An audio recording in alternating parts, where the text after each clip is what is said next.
Good morning and welcome to the 9th episode of season 2 of our live chat session by Outdoor Wilderness Learning, or OWL in short. On CEO Speak today, the topic is the road ahead, and we will be discussing opportunities in the beauty and wellness segment in India with Mr. Samir Srivastav, the CEO of Jean-Claude Biguine Salon and Spa, and one of the foremost experts on the subject in India today. So just to give you a bit of a context, in an April 2021 survey by McKinsey, the estimated global wellness market stood at approximately $1.5 trillion with an annual growth rate of 5 to 10%. In comparison, the Indian wellness market, according to FICCI's latest estimates, stands at rupees 490 billion or USD 6.5 billion, which is a mere drop in the ocean. So why has our contribution been below par, given that the market size is so large? What are the opportunities for the current players in the market today? What opportunities do entrepreneurs who want to enter this segment capitalize on? Is there another Nykaa in the making? And how big can this segment get in India in the next 5 years? So we are going to discuss all this and more in today's freewheeling chat with Samir Srivastav. With 22 years of experience with reputed brands and corporates from Marico, Kaya, VLCC, and now Jean-Claude Biguine, there's no better person than him to throw light on the opportunities in the wellness and beauty segment in India. Ladies and gentlemen, it is my honor and privilege to welcome a dear friend, Samir Srivastav, on our OWL chat today. Welcome, Samir.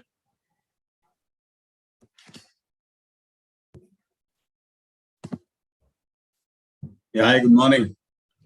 Good morning. How are you guys today? I'm doing good. So I'm sorry to wake you up a little early on a Saturday morning, but that's when we have these OWL chats. No, I don't think it's early morning. It's, I think, close to midday, and we're sitting on a Saturday, which is a very, very busy day for our industry. So I'm all excited and charged up to be here. I walked into the Salon today, which is right below my office, and we're happy to see lots of clients. And that's good news for the industry as it's bouncing back. Yeah, so thanks for having me. Saturday is up and about. Our pleasure, Samir. Samir, let's start at the beginning. I met you way back in '93 in Nagpur when you were the ASM in Marico. Since then, you've worked in several roles in Marico in India, later helped in setting up the Bangladesh chapter for the company before moving on to establish Kaya in the Middle East. Later, you joined VLCC in India and worked with Vandana Luthra, and now you head the French salon chain Jean-Claude Biguine. How have you seen the beauty and wellness industry evolve over the years?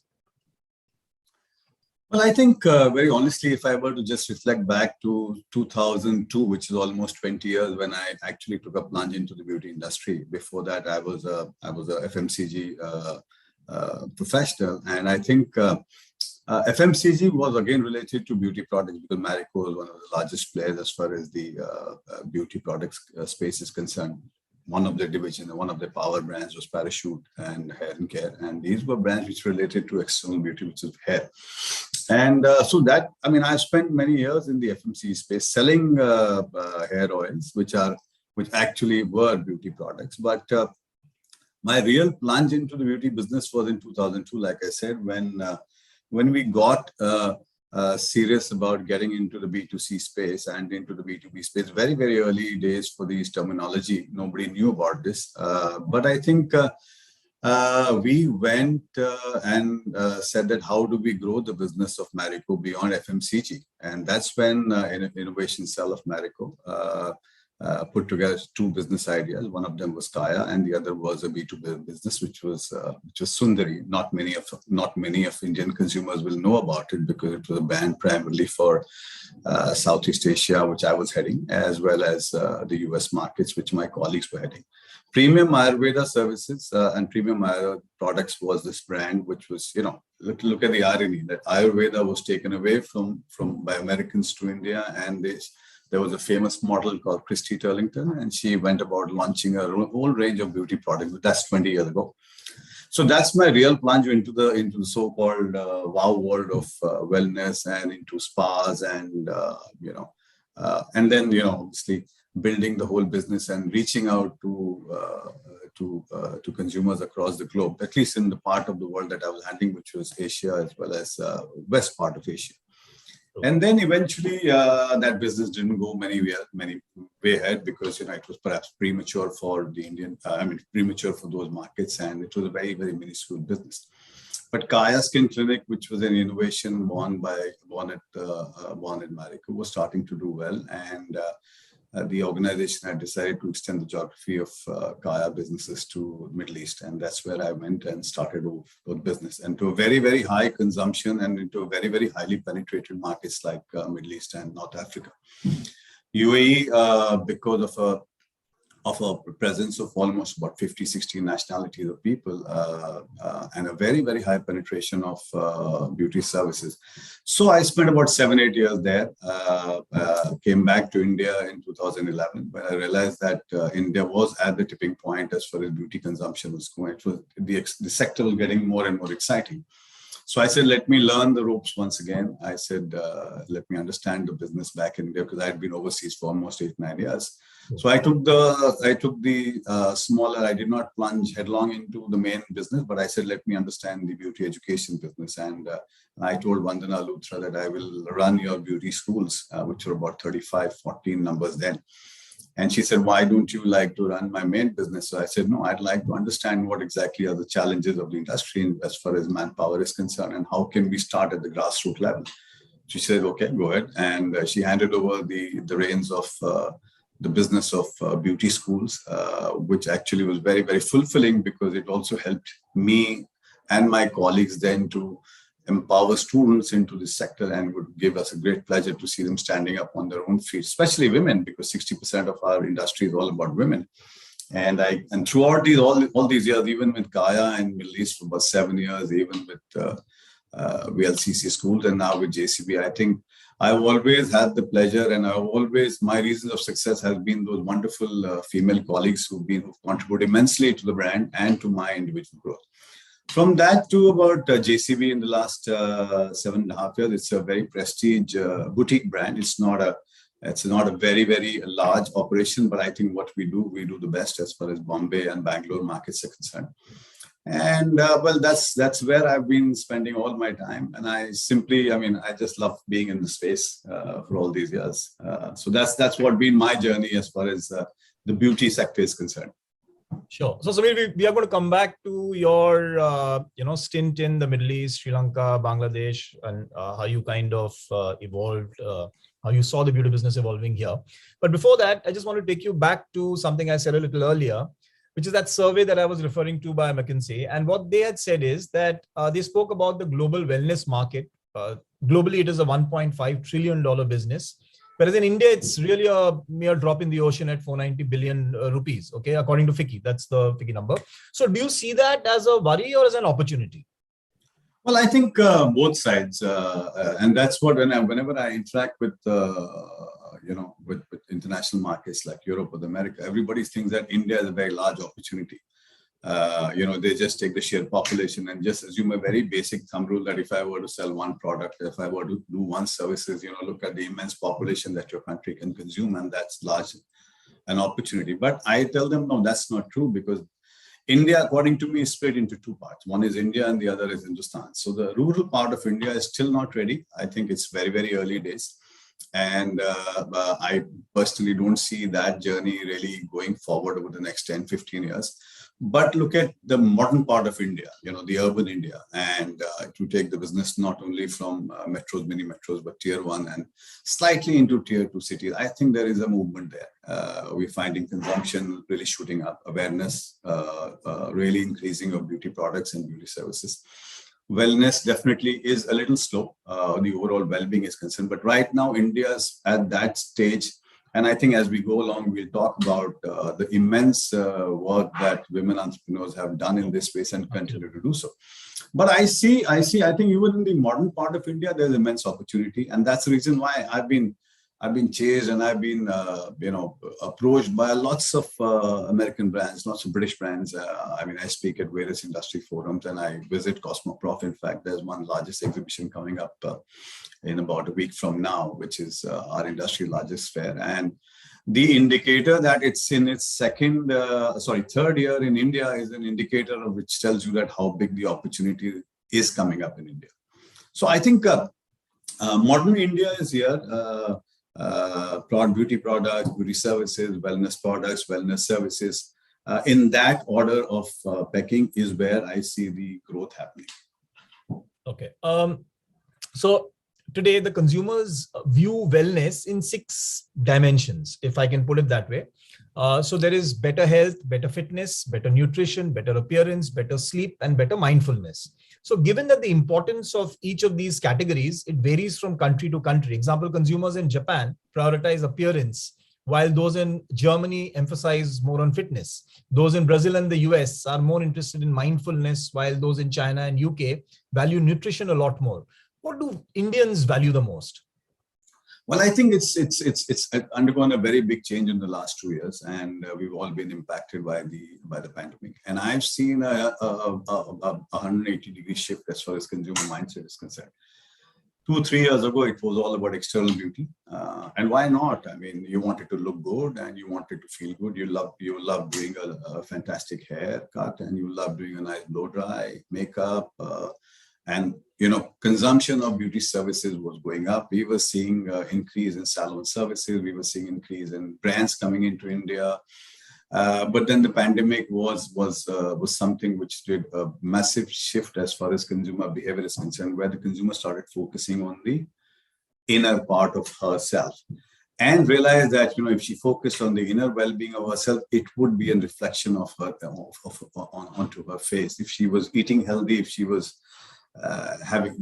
leading a healthy and fit body, it would have ramification and on her skin, and her overall glow would be a combination of not only products which would help them, but also beauty service. Look, it's a must. But I think that's a very it goes hand in glove. You can't have today.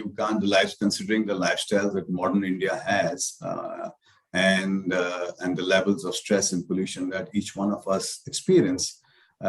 Personally, professionally, I think it's a combination of both inner beauty as well as external beauty, which is topical. But I think that's where we are headed, and you can't do without both. I mean, I've run businesses which have been very, very highly, efficacious, professional businesses, which are all about outer beauty. But as I see in the last 2 years, and I see the consumer behavior shifting, I think. It's a little slow, but I think we're getting there. So India, the beauty market is undergoing a change. It's going to be an amalgamation of both inner and external well-being.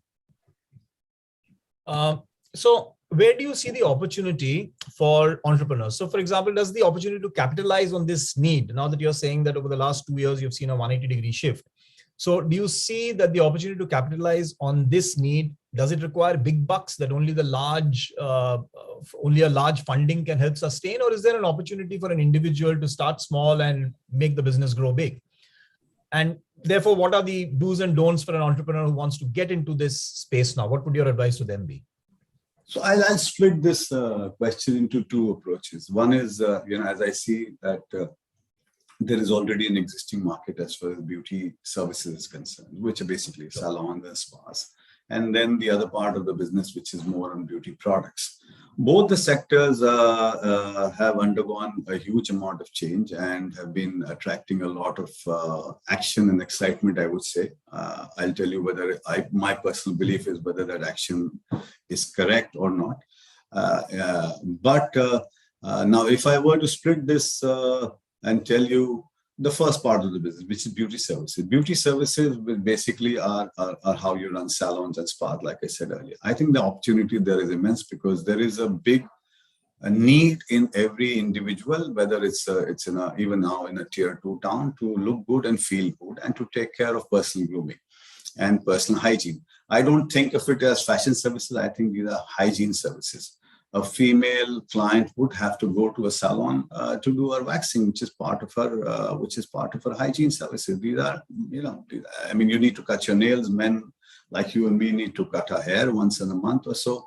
It's not occasion-led. It is now a hygiene services, and that's what I keep telling everybody, that we are in the simplest business. Though a lot of people don't agree this with me, but and I tell them that it's the easiest business to be because the consumer need is inborn. Whether the stock markets are going up or going down, whether the economy is going down or going less, or it's in depressed state. beauty is there to stay. I've seen the beauty business as far as services is concerned go in the last many years overseas in Dubai and the Gulf markets in India. I don't think it is. I personally think it is recession proof. You might delay certain services or fashion services, but then for your hygiene services, you need to come back. In fact, it's a release.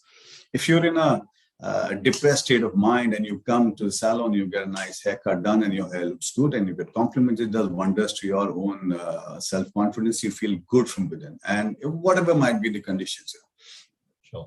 So I think beauty services have been consumed more and more. In the last 2 years, I think, and that I've seen a lot of entrepreneurs make mistakes. I'll still stick to the beauty services business because I've done that business for many years, including me, and I have made mistakes too.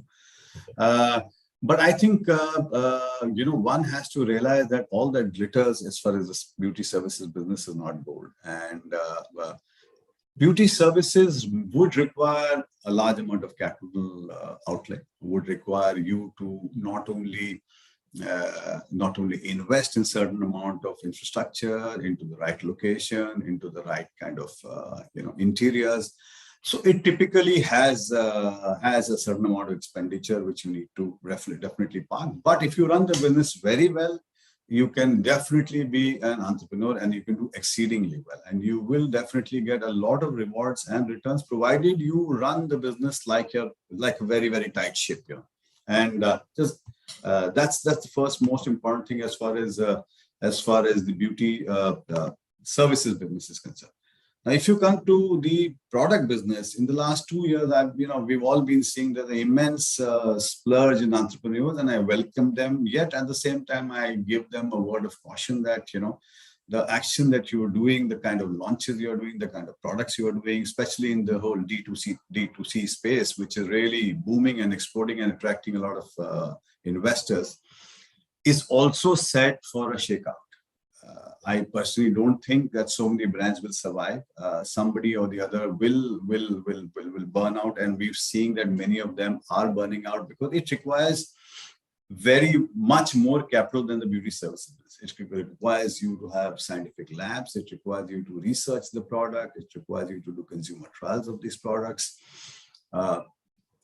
Understand formulations, understand the effectiveness of it for Indian skin types. It's a full science. And I'm not dissuading entrepreneurs at all, but I'm saying you need to understand that if you're really serious about it, you need to plant a definite amount of capital and your time into this.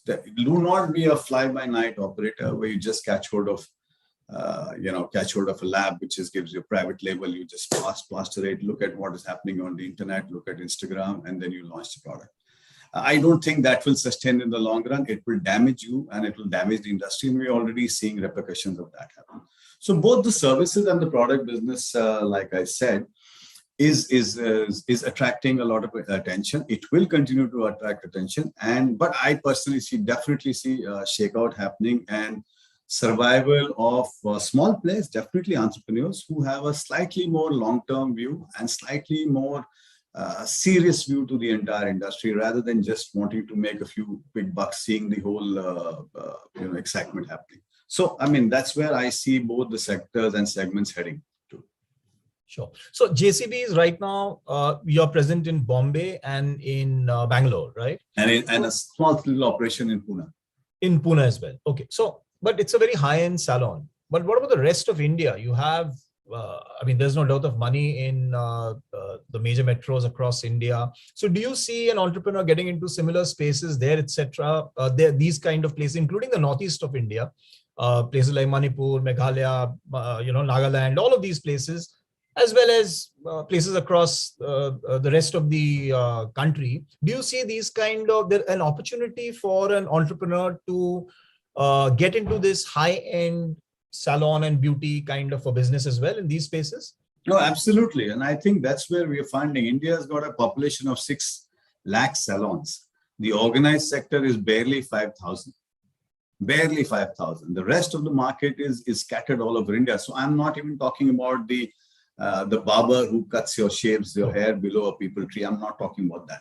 I'm talking about these beauty parlors These mom and pop, as we call them in our industry, these are single, standalone beauty parlors, which are immense. And I think that's where that's going to attract, and that is where a lot of excitement and action is emerging. Even the remotest part of you're a traveler, avid traveler yourself. So when you drive next time, you can see. I mean, once you cross the highways, you will see there's a little parlor. You won't find the word salon, because salon is a very urban term.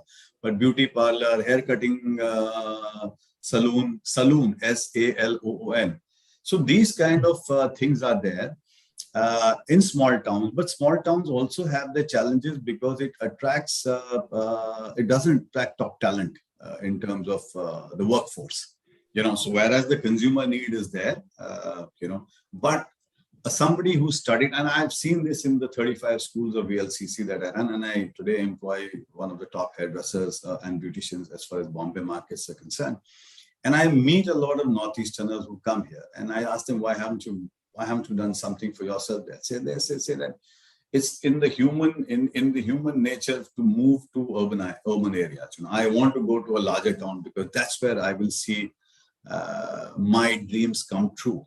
I said, so what happens to these to the hair beauty needs, as far as salon needs, as far as your small town in Imphal is concerned?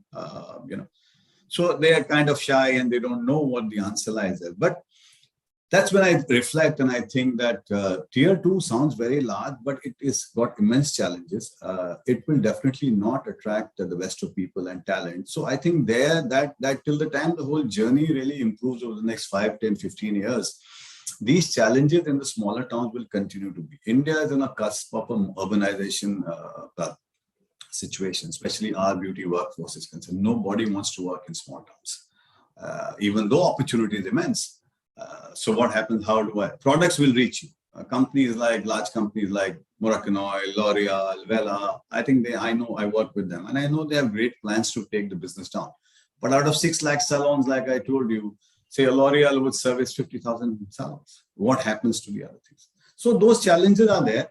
The need is there. Definitely the need is there. Like I said, it's a hygiene business. It doesn't mean that, the small, in a small little town near Banaras or near Calcutta will not have a need. But the challenge is to get workforce. So tier 2 sounds very large, but I still feel that tier 1 is where the cutoff is really happening at the moment. So Samir, you've also worked with the National Skill Development Agency, which is an autonomous body. Can you tell us a little more about the work that you've done there? And again, because you also mentioned, and I'm linking it to what you mentioned earlier, which is that talent from any other smaller place, whether it's Northeast India or some of the hinterland, other cities in the hinterland, they always want to gravitate towards the larger cities. So during your work with the National Skill Development Agency, did you do any kind of work, or did you see an opportunity where it was possible for you to grow the talent there and ensure that there is an opportunity for them in those areas as well? Yeah, so let me reflect back and share with you and the viewers about what this whole journey of NSDC is about. So NSDC is a sector skilling initiative by central government. It doesn't depend on which government, which party is in power. It's the national initiative, and it remains there. Of late, especially in the last 10 years under Mr. Modi's leadership, we've seen a lot of action happening there. And beauty is one of the segments where the government of India would like to develop vocational skill sets in the Indian youth. They want to shift the focus from certification to vocation. The value that today a plain certificate has, we are Indians, we all want to get as many certificates in life. The government of India has a direction to move it to a vocation, because that's when you will really get yourself value, when you pick up a job and you get trained. So amongst many sectors, like say mobile repair, security guard, checkout clerks at supermarkets, beauty is one segment which was very appealing for the women of India, the youth as far as the women is concerned, because they feel very, very protected. It's a very safe atmosphere to be in. Work inside a beauty parlor. You can do You can become an entrepreneur. It's a low capital investment business. You can also do home services, etc., etc. So many years ago, but I'm talking 2011, when I was given the responsibility of taking the NSDC route to beauty and wellness sector ahead, VLCC schools had partnered with the government of India, and we were setting up beauty school. We were coordinating with central government and state governments to train the youth of India. So I have done beauty shows, beauty fairs in Jammu and Kashmir in the harshest of winters. I've traveled to Arunachal. I've flown by chopper to Dimapur, from Dimapur, I think. From Dimapur? You fly to Dimapur or what? Kohima. What, you fly to Kohima? I forgot. Okay. So this was when you went to Arunachal or Nagaland? Nagaland. Sorry, Nagaland. Okay. Okay. So I've taken a 45-50 minute flight over Arunachal. And I've realized that when you go and meet the state government there, and you would meet the chief minister, and you would meet his principal secretary. So the government of India has skilling as a very, very large mission across pan-India. So in the 2.5 years that I spent, it gave me a lot of fulfillment to see. I don't remember, maybe about 100,000 odd students that we trained and graduated and got them placed. And 70% of them were women workforce. So I remember, when we were doing this show we were doing these career melas or career fairs. And, kids would travel from villages over 2 days to come and get themselves registered. Infrastructure is very poor in the parts of the world, in the parts of India, especially in northeastern or, that we're talking about. Sure. But the youth is immense. So the youth would come, they would come down to the main capital, and they would travel 1 day, 1.5 days. I have met individuals who said that they've sat in small minibuses, jeeps, and traveled back, and just to get themselves enrolled in the beauty sector, because that's what they feel. So I think over 2.5 years, we started this extremely well, and I was fortunate enough to partner VLCC and NSDC. And I believe the momentum is really very big now. I've moved out of that space, but I see that the industry continues to face its challenges as far as skilled manpower is concerned. If I were just to reflect to Dubai, which also attracts a lot of international workforce, a slightly more differentiated approach there is that you need to have a certain license to cut hair.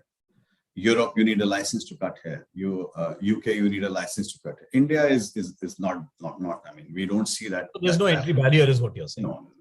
Plus, it's like I'm saying that if you are not that intelligent, God forbid, if you don't have an aptitude for education, you don't want to do higher studies, this is something which is a low skill job. You can get into it, and believe me, it's just an entry barrier is low. But the ROI or the kind of money that you can make if you're creatively gifted is immense.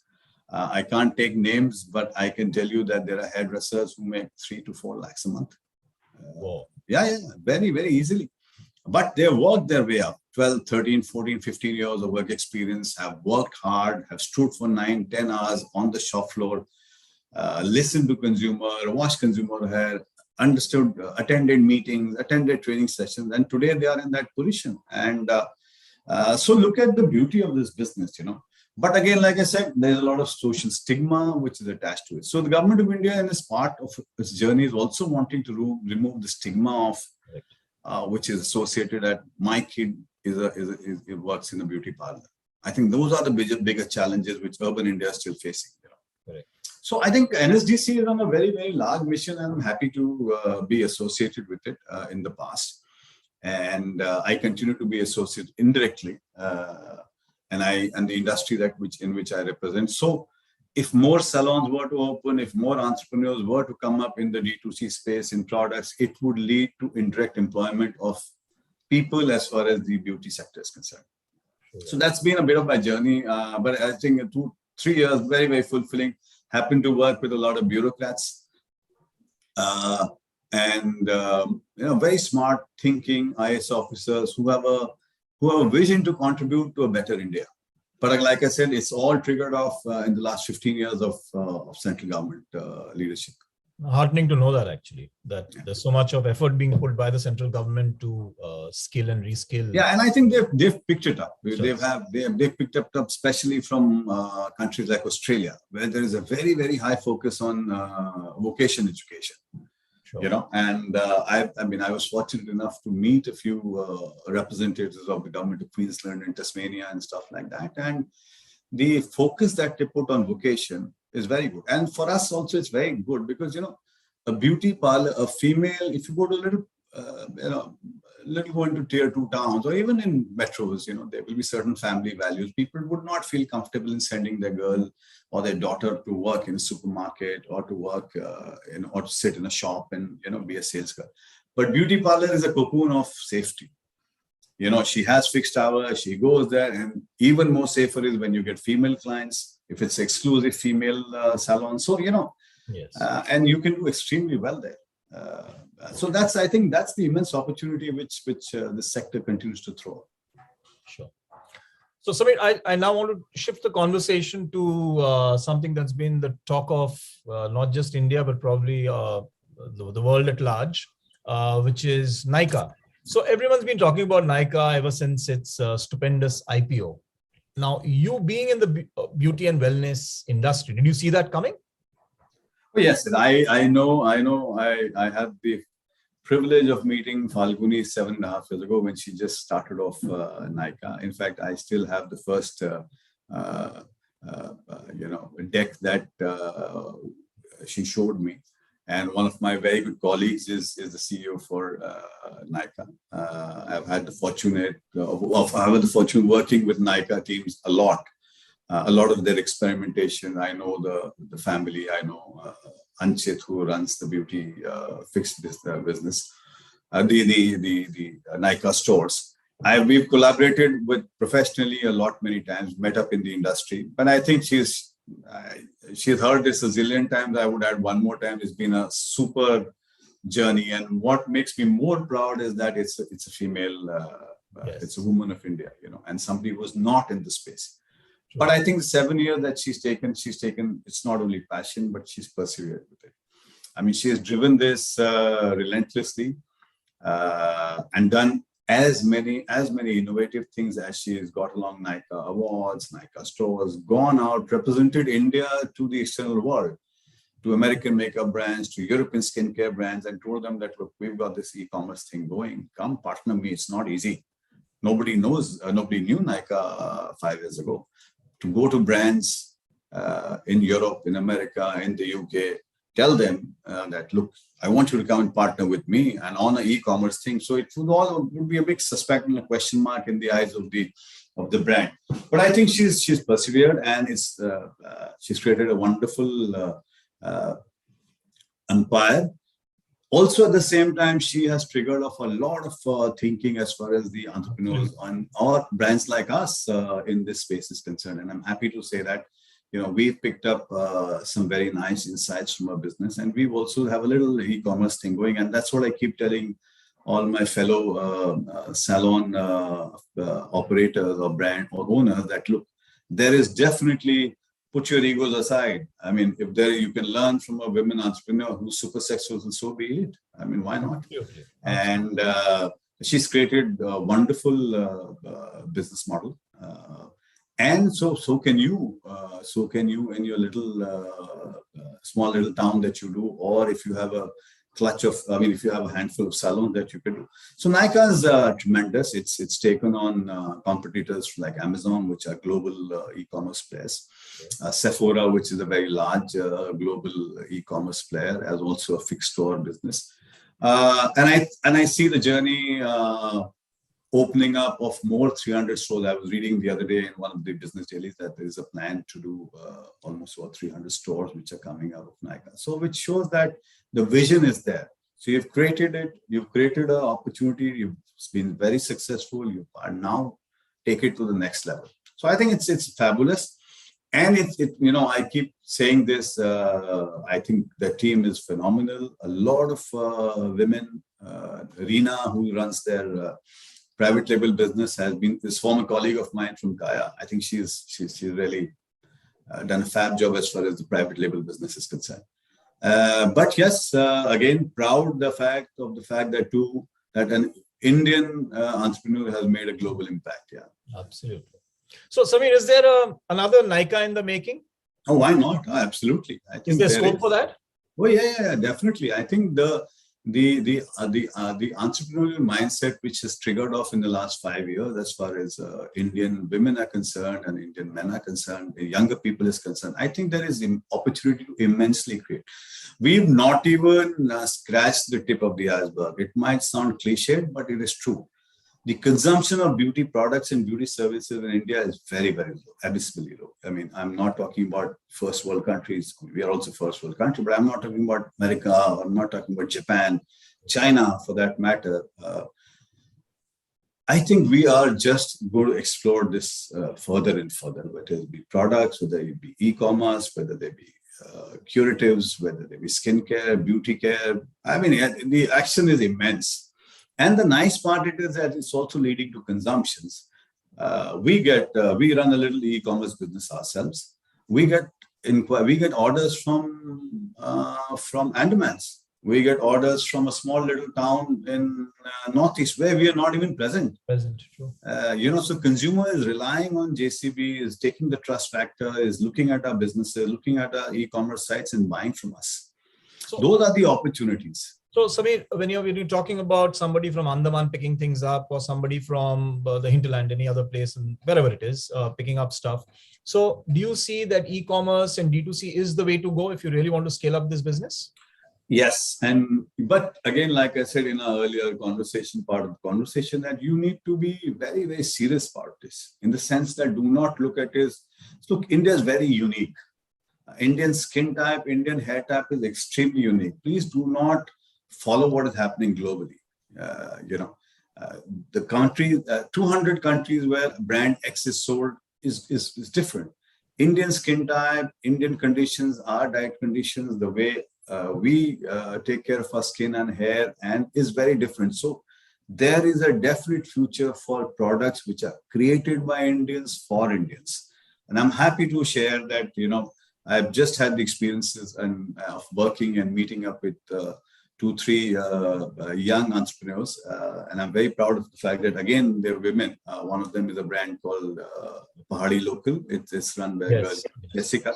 Extremely controlled approach to business, right amount of SKUs, going deeper into consumer research, understanding, working with us, collaborating with us, where the consumer is, doing experiments, understanding consumer need, and then creating products more and more. The other, I just had a fortunate experience of meeting, again, a female entrepreneur. She runs a very nice nail bar in Bombay called The White Door, and Sana is her name. And she's again done a fabulous job. So I'm giving you 2 specific examples of products, and I'm giving you examples of services. So like I said, the opportunities are immense. They will continue to be, but you've got to be very, very careful about what you're doing.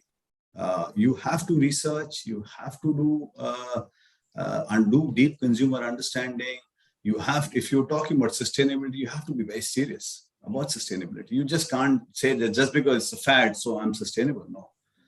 There you should learn from the Europeans or from the American markets, which are very, very advanced into their journey on sustainability. If you're looking at it to encash a fad which is going on, don't do that, because that's not there. Like, for example, JCB, I do not do this. I mean, if I'm not contributing to sustainability, I will not talk about it. I'm being very straightforward and ethical in my approach. So I don't want to do that. But I see brands who are just encashing this, which is not fair. They might make money in the short term, but I think in the long term, you've got to be very, very serious about the business that you're in. And serious in the sense, not only your individual promoter mindset, but the kind of work that you do. You need to have the right kind of coach. You need to have the right kind of mentor. You need to have people who are experienced in this space. You need to create, meet consumers. You need to experiment, try, innovate, correct, and then build your business further.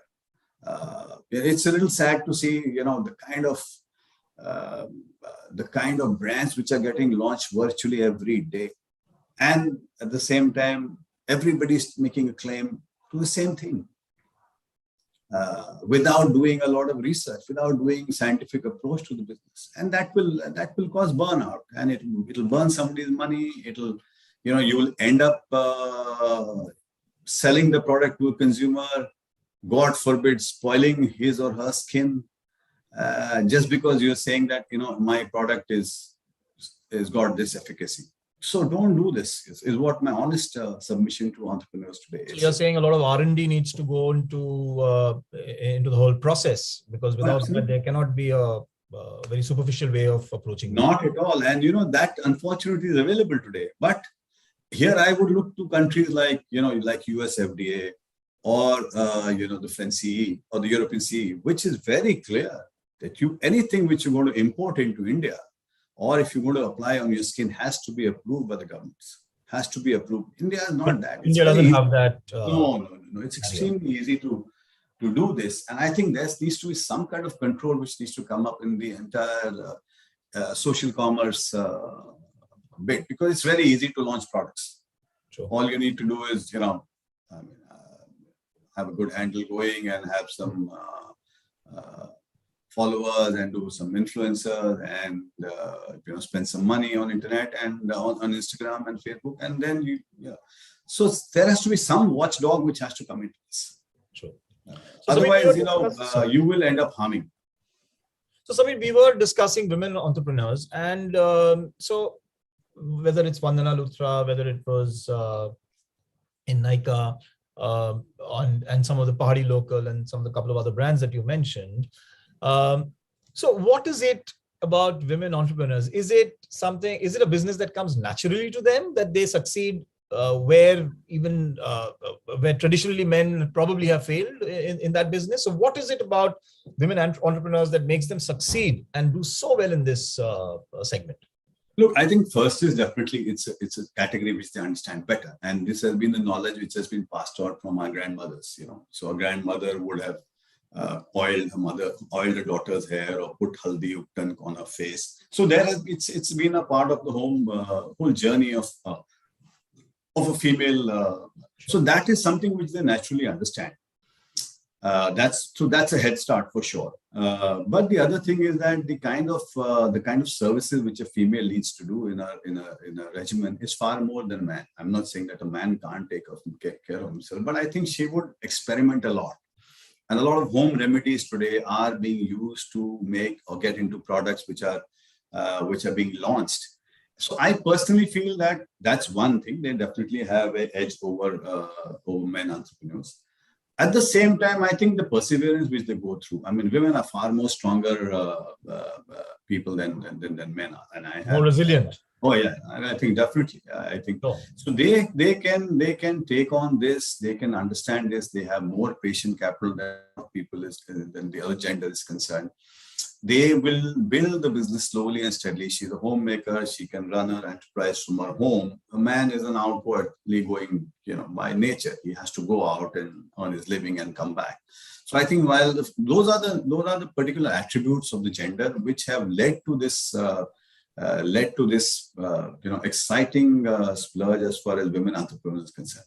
And with women traveling a lot, getting more time and understanding and reading more beauty. Look, the internet has melted barriers and boundaries.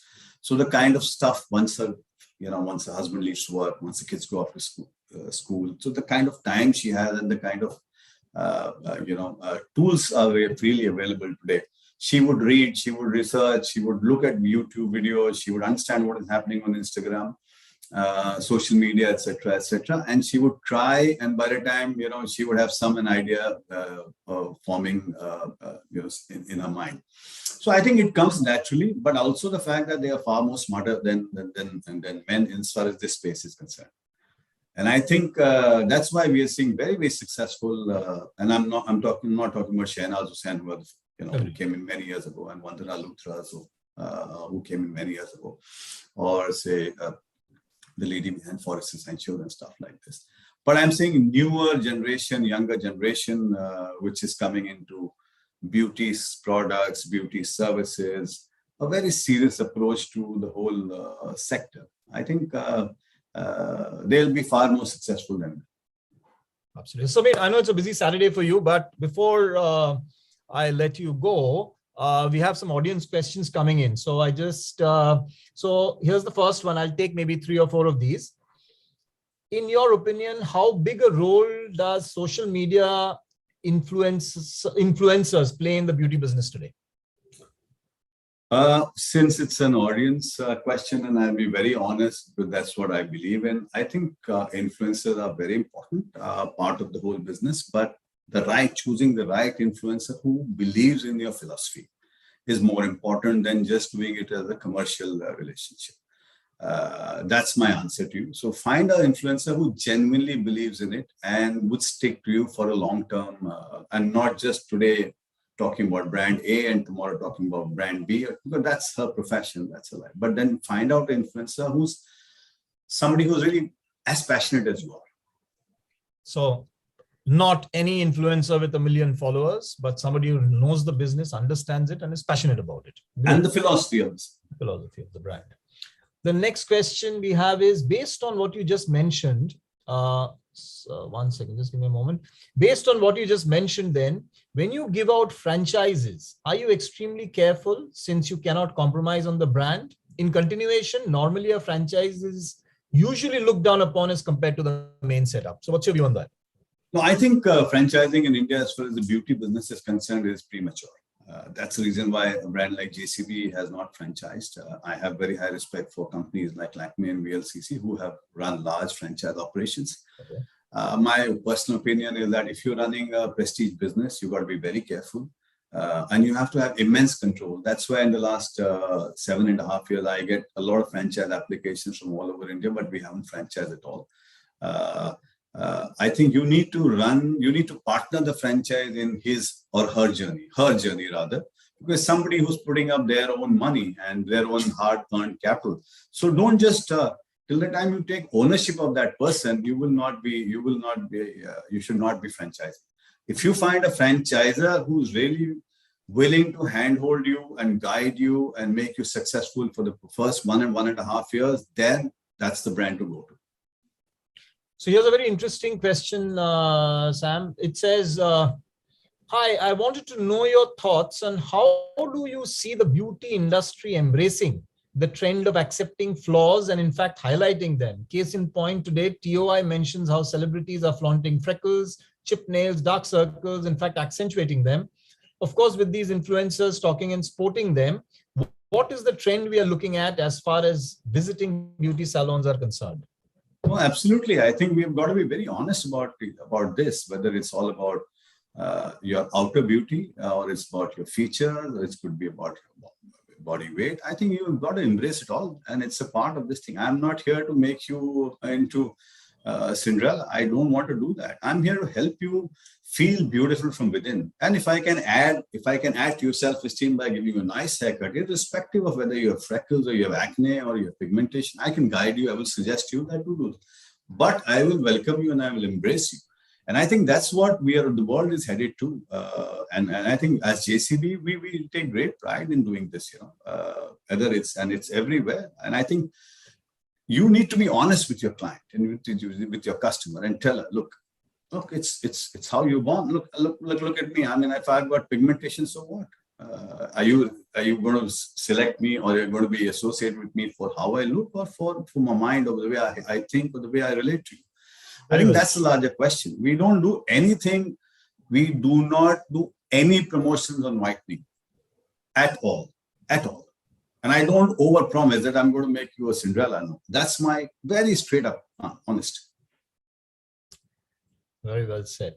The next one is, in any business, what works? High-end select clientele, the uber rich, so lesser crowds but more earnings, or the mass of population that gives services to the larger audience out there? So what would your business mantra be? I think it's the latter, because India today, the middle class is exploding. I mean, we have a very, very strong middle class, and that's where the action. I'm not talking about the third segment, but I think luxury business in India is suspect. So we've also downgraded our luxury positioning into a prestige positioning. And that's what is helping. But I think the real action, the belly, as I call it, is where if you focus on the middle class and immense opportunities on the mass segment. But don't go really mass. But I'm saying the upper mass of is where the opportunity is. Where the opportunity is. So I'll take the last question now, which is a link of two questions. One said that, what do you think is the next big beauty trend in 2022? I'll club it up with another one. What are the consumer wellness related trends that have been gaining momentum over time? So I think in India, and we are very happy to share this, it is something that goodness of India is coming alive in a modern form. If I'm using a Akhrot ka tel, or if I'm doing something with on a hair mask, does it have rich Indian ingredients? If it has, I think that's going to be a large opportunity. But like I keep telling, and I speak at a lot of industry forums, and I keep sharing my experience because I want to contribute to this world of India. I tell entrepreneurs, especially product companies, that if you do not create rituals, if you do not create experiences, if you just sell products, you will not go into the long run. You need to partner with brands. You need to look at our industry, not saying JCB, but you need to look at brands which are in the service sector. Because India is all about touch, feel, experience, and buy. I'll buy a product once off the internet, but if that brand has also got a service associated with it in my next door to my beauty parlor, in my house, or in my colony, or in my neighborhood, that's when the experience is born.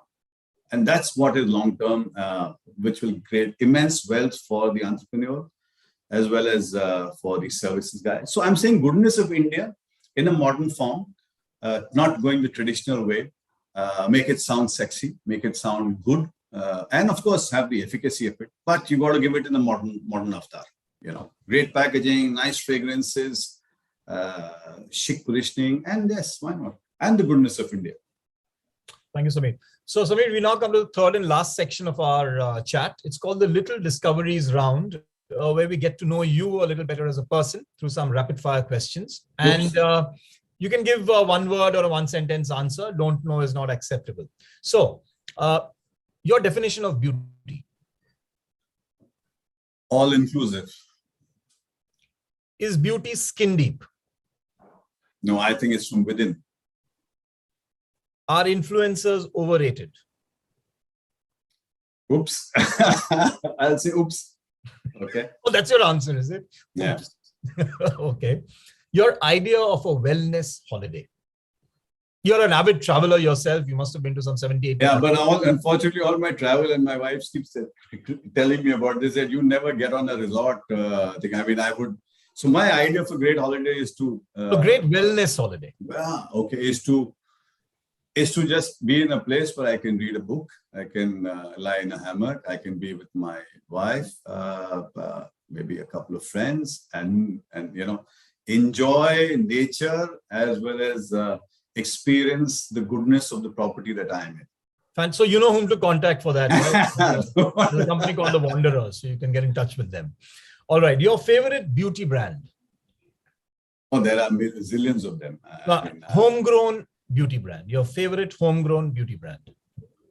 Homegrown beauty brand would again be, this is going to get me into big trouble because I'm supposed to be running an enterprise which is all about international brands and some Indian brands. But I think, I would say Pahadi Local is one of my favorites because it's right up there. Yeah. Perfect. So, Samir, with that, I think we come to the end of a wonderful chat with you. Thank you so much for being Thank you, guys. today. Thank you, it's an absolute delight listening to you, talk to us. Yes. So we hope to have you back on another exciting. Yeah. So I run a very different kind of a business. It's all about how you wake up in the morning and how you look at yourself and how you want to, it's about that, and it's feeling good about yourself. So I'm not here to give you some gyan on leadership and, that's, I'm sure you have very esteemed panelists who can do this. I'm here to talk about you, about the way you feel, how you look. And yeah, that's about it. The beauty business is that's about it. And that's what I love about the industry. Thank you once again. The world, a more beautiful place today. So thank you. Thanks once again, Abik and the entire team behind Aul for having me on board. I hope Our you guys pleasure. had a good session. Bye-bye. Thank you, Samir. We were talking to Samir Srivastav, business leader, an authority on wellness and beauty, and a keen traveler as well. Thank you for watching today's session brought to you by OWL. Stay tuned for more such meaningful sessions from Outdoor Wilderness and Learning. Until the next episode, stay healthy, stay safe. This is your OWL host, Abhik Datta, wishing you goodbye.